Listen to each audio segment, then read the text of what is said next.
औज़ुबिल्लाहिमिनश्शैतानिर्रजीम बिस्मिल्लाहिर्रहमानिर्रहीम। अस्सलाम वालेकुम दोस्तों, मैं हूं मोहसिन रज़ा। दोस्तों, आज की जो मेरी वीडियो है वो ECU 401 इकोनॉमिक्स की हमारी जो असाइनमेंट नंबर 1 आई है फॉल 2022 की, उस हवाले से है। तो चलिए दोस्तों, हम लोग अपनी असाइनमेंट की जानिब बढ़ते हैं। इस असाइनमेंट के अंदर हमें जो है पहले केस दिया गया है, हम केस को थोड़ा सा देख लेते हैं। Pakistan is producing very limited percentage of oil to meet the overall demand of the country.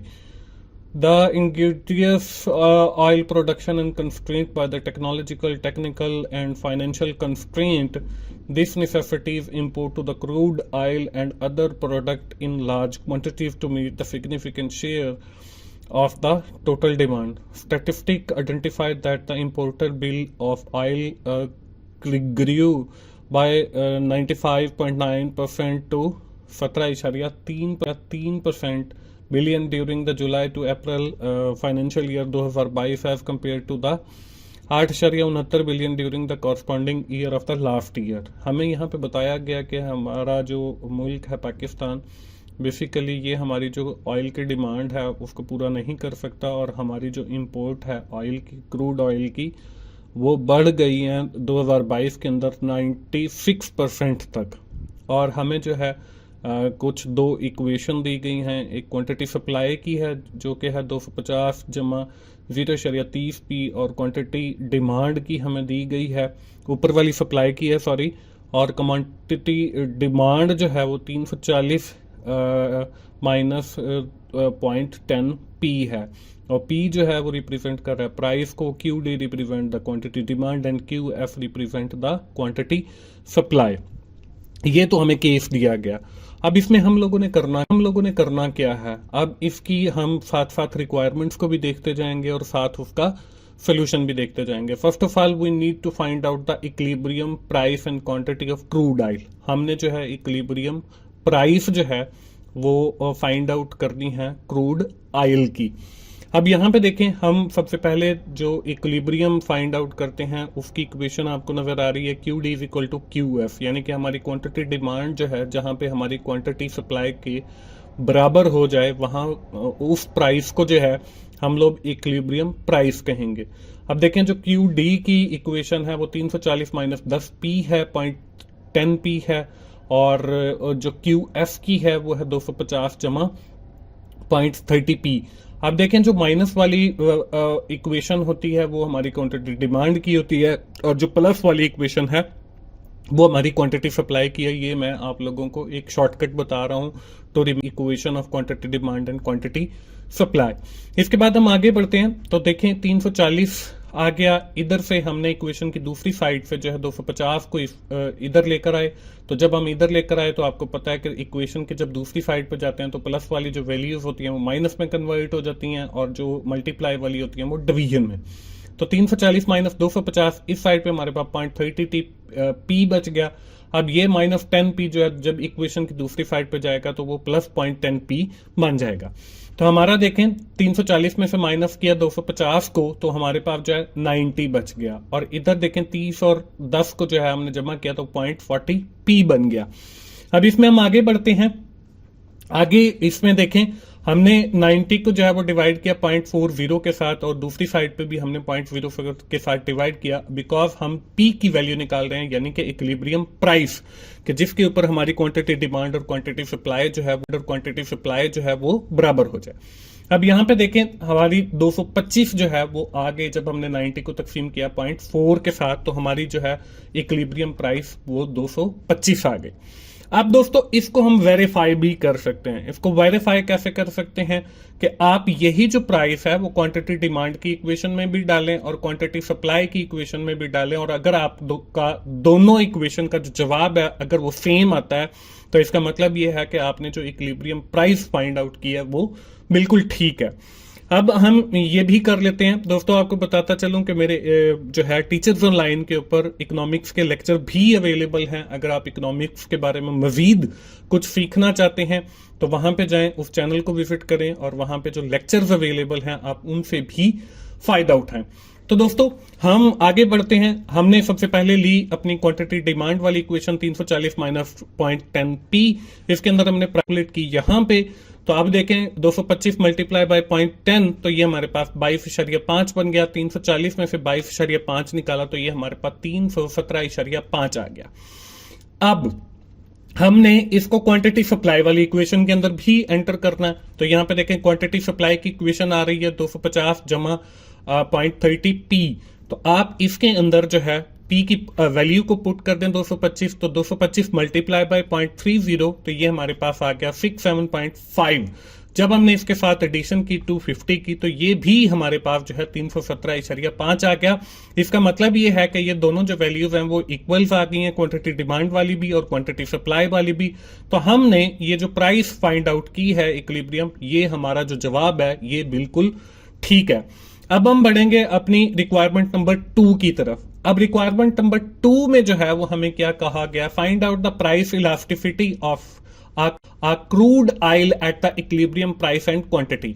कि हमने पिछली जो रिक्वायरमेंट थी जिसके अंदर हमने इक्विलिब्रियम प्राइस फाइंड आउट की, उसको हमने जो है वो कंसीडर करना है और find out the price elasticity of demand, और प्राइस इलास्टिसिटी ऑफ डिमांड जो है वो कैलकुलेट करनी है। तो यहां पे देखें फार्मूला है प्राइस इलास्टिसिटी ऑफ डिमांड का, यहां पे पॉइंट इलास्टिसिटी लिखा हुआ है, यहां पे प्राइस आना था तो ये हमारा जो है प्राइस आ गया। ये क्या है इलास्टिसिटी का फार्मूला कि delta Q divided by delta P, के change in quantity percentage change in the quantity demand and percentage change in the price multiply by P divided by Q. P represent the price of और Q represent the quantity. अब हम बढ़ते हैं आगे।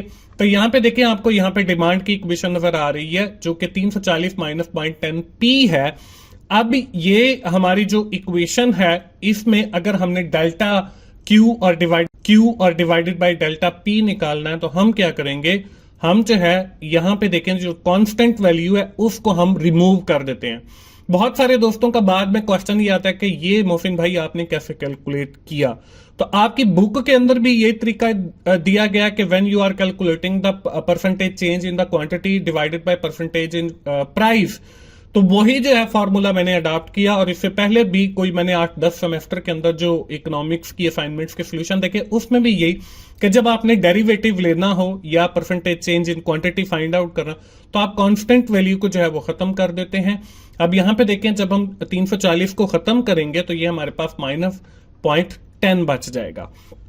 इसके बाद हमने P डिवाइडेड बाय Q लेना है, तो P जो है हमारे पास हमने 225 निकाला था और इक्विलिब्रियम जो हमने क्वांटिटी निकाली थी वो 317 निकाली थी। 225 को जब हमने डिवाइड किया 317 से तो हमारे पास 0.7 दोनों वैल्यूज आ गई हैं। हम इसको अपने फॉर्मूला के अंदर पुट करेंगे तो यहां पे देखें माइनस 0.10 आ गया और मल्टीप्लाई बाय 0.70 आ गया।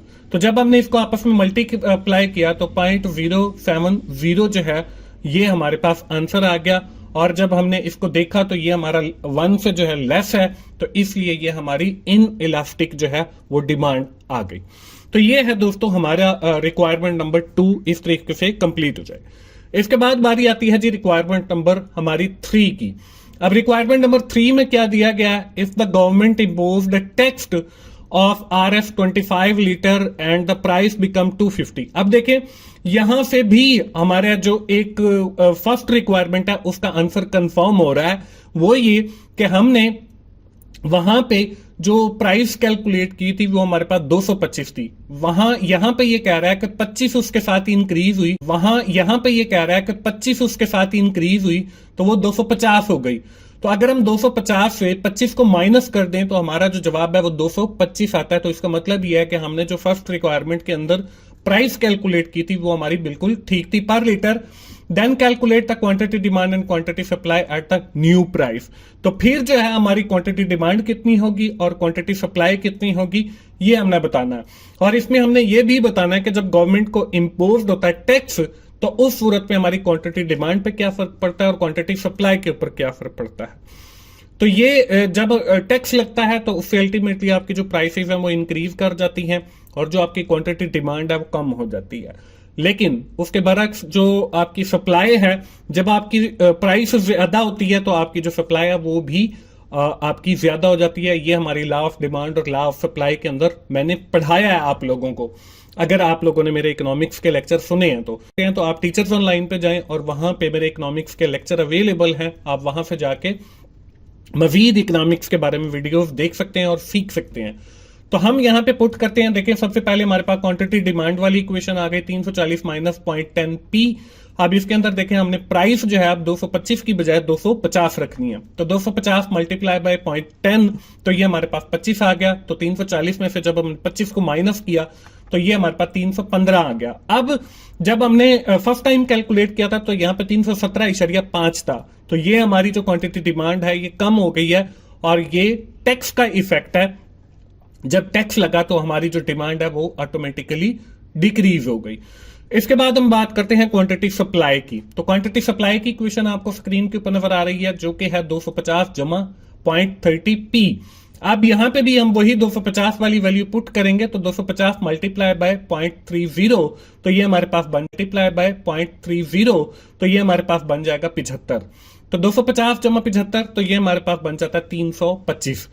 अब जब हमने फर्स्ट क्वेश्चन के ऊपर या फर्स्ट रिक्वायरमेंट के ऊपर कैलकुलेट की थी तो वो हमारी 317.5 थी, लेकिन यहां पे 325 आ गई। तो ये हमारी क्वांटिटी सप्लाई जो है वो बढ़ गई, और ये भी जो है टैक्स का इंपैक्ट है। अभी थोड़ी देर पहले मैंने आप लोगों को बताया कि when the government impose the tax, तो उससे आपकी जो डिमांड है वो कम हो जाती है, लेकिन सप्लाई जो है वो बढ़ जाती है, क्योंकि आपकी जो प्राइस है वो भी बढ़ जाती है। तो इस तरीके से दोस्तों हमारी जो रिक्वायरमेंट नंबर 3 है वो भी कंप्लीट हो जाती है। तो ये थी हमारी असाइनमेंट। उम्मीद है आप लोगों को आइडिया सोल्यूशन मिल गया होगा और आप इसको बनाएं और अपनी असाइनमेंट जो है वो टाइमली सबमिट करवाएं। दोस्तों, आज की वीडियो हम यहीं पे खत्म करते हैं। Thanks for watching 24/7 teachers online, और मेरे बाकी के भी चैनल्स हैं, आप उनको भी विजिट करें और वहां पे जो है से भी फायदा उठाएं। मिलते हैं अगली किसी असाइनमेंट सोल्यूशन के साथ या जीडीबी के सोल्यूशन के साथ। उस वक्त तक के लिए अल्लाह हाफिज।